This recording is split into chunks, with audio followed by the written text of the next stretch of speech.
The IRS so-called scandal is not going away. It's being relentlessly pumped, now with a new conspiracy theory that some of these letters for more information came from Washington, D.C., but we thought that the people examining the IRS nonprofit applications were in Ohio. What's the deal? Jamie Weinstein is with us, the senior editor of the Daily Caller and co-author of The Lizard King, a really cool book, by the way.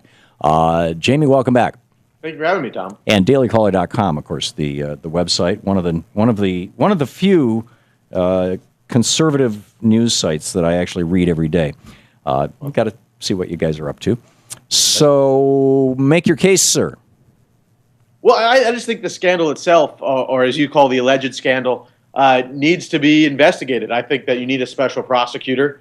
A year ago, Tom, if someone made allegations, like some people did, that the IRS was targeting Tea Party groups, you would call them conspiratorial. I would tend to think that it would be unlikely that they would target Tea Party groups in a systematic way. We know that's true now. Well, target is a little strong word, is it not? Well, I mean, this is not audits. This is simply looking at applications. And when you get an avalanche of applications from right-wing groups, I'm sure you saw this. The New York Times piece about this, about what some of these groups were doing, like Emerge America. This was a left-wing group which lost their tax-exempt status because they said that they trained women to run for office. Turns out that they only trained Democrats, and so they lost their tax-exempt status. But, the groups that are complaining on the right are like the Wetumpka Tea Party, in Alabama.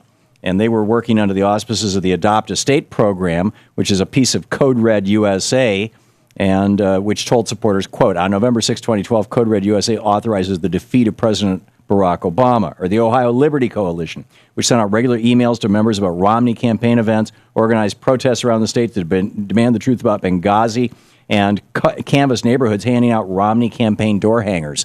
That's not nonprofit activity, Jamie. Of course, the excuse that they got an increase in applications has now been thoroughly debunked. You can go to factcheck.org. The increase in applications was almost non-existent between... I'm not talking about an increase. I'm just talking about here are these groups that are saying, hey, we're Tea Party groups. And I would say, really? And you're not political? No, they said the increase in applications, that was the excuse that Lois Lerner originally gave, is the reason they had to target certain groups as a way of processing them. We know now there was no super increase in applications. Okay. Now, there's a question over, Tom, if they're not following the line, sure, you take away their tax-exempt status. Or don't give it to them in the first place. That's what this was all about. I don't like the whole process to begin with. I would eliminate it completely and allow people to give as much as they want to the candidate themselves. But there's no question that in this case, the IRS has admitted so far that they at least targeted conservative groups for extra scrutiny. I like to think that we need to investigate to see just how far it went. If there's nothing there, we'll find nothing there. But if there's something there, this is from the Department of the Treasury, Office of the Inspector General. You can find this on their website. IRC subsection. This is the applications for 501c4 status. In 2009, there were 1,751. In 2010, this is, I guess, the year in question, 1,753. So it actually went down. Applications for 501c4. Then 2011, although keeping in mind the fiscal year, the government's fiscal year starts in October. 2011 and the October, November is when the campaigns were really kicking in. Went up to 2,265, and by 2012 it was 3,357. Started in 2010 when they started targeting Tea Party groups. Right. When there was went down slightly. But I think was it calendar year or fiscal year? Well, according to factcheck.org, that is the correct number. Okay, well, let's assume that there was no increase. I mean, there was an increase over a several-year period, but let's assume that there was no increase then. Still, if you're working at the IRS and your job is to determine whether somebody is nakedly political or whether somebody is engaged primarily in social welfare work... They ask the applicants things like, what type of prayers do you do, or what books do you read? These questions should have should not be coming from Nobody the IRS. was asked what kind of books do you read. They might have been asked what kind of books do you distribute. Well, the book reading list, I'm not even sure that should matter. What kind of book? If we distribute, Glenn Beck books or we distribute Thom Hartmann books, there's probably a political agenda there. I'm not so sure that they should be asking that. Were they asking left-wing groups if they were distributing Thom Hartmann books? Yes, as a matter of fact, and in fact, you'll recall. I'm sure you probably reported on this extensively in 2004 during the election when that super church, mega church in Pasadena, when the guy gave a sermon about how Jesus would not agree with preemptive war. And, a week before the election, and George Bush's IRS investigated them for a full year, cost him a fortune. Tom, what we know is that they deliberately looked for Tea Party groups that wanted to have names like Patriot in their name, groups that wanted to limit government. At the exclusion, there was no similar thing for left-wing groups. So I think that, to me, is outrageous, especially coming from the IRS. Now, there was a similar thing for left-wing groups. They just didn't have there are no left-wing groups that have a label. There's no left-wing equivalent of the Tea Party, Jamie. The excuse was that they needed to deal with all the increase in applications. That was not true. As you just said, there was basically no increase in applications from 2009 to 2010 when they started implementing this.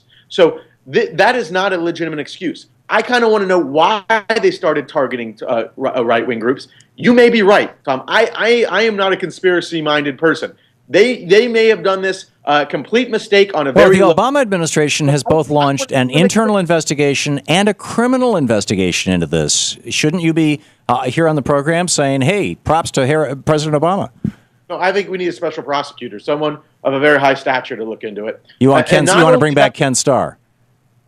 Well, how about someone like Ted Olson, who has respect on both the left and the right, a Republican, no doubt, but also someone who led the fight against to legalize Ted gay Olson, marriage. who helped George W. Bush get nominated put into the White House by the Supreme Court in 2000. Oh, he was the lawyer for George W. Bush. He's Right. a lawyer. Yes. Yeah, that's what lawyers do. They argue their cases. I would suggest that probably most Democrats even though Ted Olson defends gay rights, that most people have a bit of a grudge against him for that. Well, I think writing seems rather partisan. Auditory articles in the New York Times about him. He doesn't seem particularly partisan. Well, I'm not. I'm not. But let me bring up other things. I think I'm not a conspiracy-minded person. I think that there are some people coming forward saying that they're audited. It could be just, ganging up that because they were conservative. But then I talked to a guy like Frank Vandersloot, who is a Romney donor, Tom, and he was attacked by the Obama administration campaign as, an unseemly businessman who donates to Mitt Romney. Right. After that attack, he was audited 3 times in 4 months. Once audit by the Labor Department, 2 audits by the IRS, 1 personally, and 1. But he was an incredibly rich guy. Incredibly rich guys get audited all the time. I agree. A lot of them keep lawyers on retainer because they get audited all the time. Because in order to get incredibly rich in America these days, often you have to do sleazy stuff. I agree, Tom. But you do not think it is odd that as soon as he is targeted by the Obama campaign, he is audited 3 times. I believe in coincidence, Jamie. I genuinely, and if your assertion is true, then heads should roll.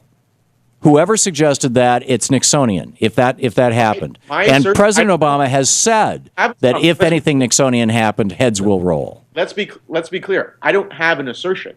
I merely think that because we now raising the question is making an assertion with your left hand instead of your right, Jamie. Come on. Absolutely not. We now know that something went on. I do not trust what the IRS is saying. I actually believe it is more likely that the atmosphere that the Obama administration, the Democrats created, make it more likely that someone on a lower... These are lifelong bureaucrats. The head of the IRS was a Bush appointee. I think you don't know who's in the IRS, what their political affiliation is. Yeah, I'm sorry. You haven't convinced me that there's a there. Other than to the extent that the president agrees with you and he's going on a serious. We're going to find out what happened. But, well, let's get a real investigation. I think one is happening. Jamie Weinstein, dailycaller.com. Hang on just a second, Jamie. This is the Thom Hartmann Program. Guy comes in and steps on me every day. Senior editor at the Daily Caller, co-author of The Lizard King. Read it, dailycaller.com. Thank you, Jamie. Thank you, Tom. Good talking with you.